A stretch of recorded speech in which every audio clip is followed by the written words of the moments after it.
Welcome to Lamia's little world. আমি লামিয়া বলছি ঢাকা থেকে। হে এভরিওয়ান, আসসালামু আলাইকুম। আই হোপ সবাই ভালো আছেন। যে যেখান থেকে আমার ভিডিওটা দেখছেন, প্লিজ যারা সাবস্ক্রাইব করাটাই তারা সাবস্ক্রাইব করে লাইক দিয়ে আমার ভিডিওটা দেখবেন। অলরেডি যারা সেটা করেছেন তাদেরকে আমার থেকে অনেক অনেক থ্যাঙ্কস।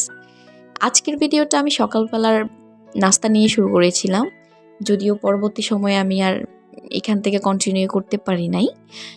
পরে আমি আমার হাসব্যান্ড বাজার নিয়ে আসছিল। বাজার থেকে আসার সময় ইলিশ মাছ আনছিল, ওইটা প্রিপার করছিলাম। আর চিন্তা করছিলাম কিভাবে রাখবো, যদিও আমি অ্যাজ অলওয়েজ একটু লেবু দিয়ে পুলি করে মুড়িয়ে রাখি। আর আমার মনে হয় যে এই ওয়েটা অনেক বেস্ট। এটাতে ইলিশ মাছের তাজা গ্রান থাকে অনেক দিন ধরে, যদিও আমরা ইলিশ মাছটা একটু সংরক্ষণ করতে পছন্দ করি।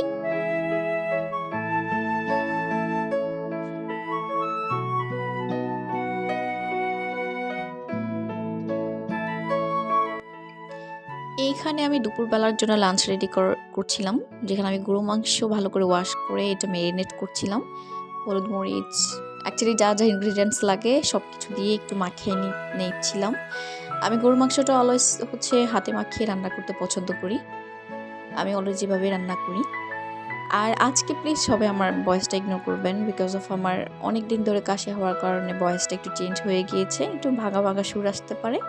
So please ignore it. আর এই যে এক পাশে আমি গরু মাংসর পাশেই একটু ডাল রান্না করব, মাসকলাইয়ের ডাল, যেটা আমার হাজবেন্ড আবার অনেক পছন্দ। সেটা একটু ভিজিয়ে রেখেছিলাম, রেখে যে আমি এখানে বসিয়ে দিলাম রান্নার জন্য। রান্না হচ্ছে, সাথে সাথে আমি এই যে আশপাশে একটু যেটা ময়লা পড়েছে রান্নার, হয়তো তেল ছিটা পড়ে কিংবা হলুদ মরিচের একটু আস্তরণ পড়ে, ওইগুলোর সাথে সাথে ক্লিন করার একটু ট্রাই করি। তাতে আমার জন্য হেল্পফুল হয়, একসাথে অনেক ময়লা জমে না। এখানে এখানে গরু মাংসটা দেখছিলাম, একটু কষাচ্ছিলাম আর কি। প্রথমে সাইডে ডালটা গরু মাংসটা একটু কষানোর পরে আমি গরম পানি দিয়ে দিচ্ছি। আর আমি মাংস অলওয়েজ গরম পানিটাই ইউজ করি, কারণ আমার মনে হয় যে মাংসের গরম পানিটা ইউজ করাই বেস্ট।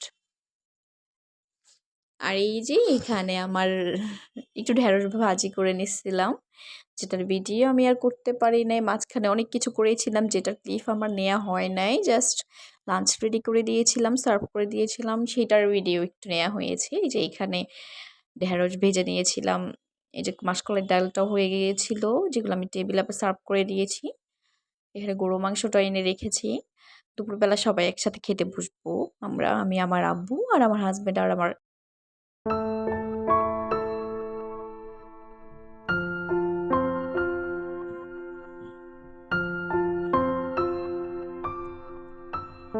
আর এটা ছিল সন্ধ্যাবেলায়, যেখানে আমি সন্ধ্যার জন্য একটু নাস্তা বানিয়ে নিচ্ছিলাম, একটু ব্রেড টোস্ট করে নিচ্ছিলাম ডিম দিয়ে। এই পর্যন্ত যারা আমার ভিডিওটা দেখছেন, প্লিজ আমার ভিডিওটা যারা লাইক করেন না এখন পর্যন্ত, প্লিজ লাইক করে কমেন্ট করে আমার চ্যানেলটা সাবস্ক্রাইব করে আমার পাশে থাকবেন। যারা অলরেডি সেটা করেছেন তাদেরকে আবার আবার অনেক অনেক থ্যাঙ্কস।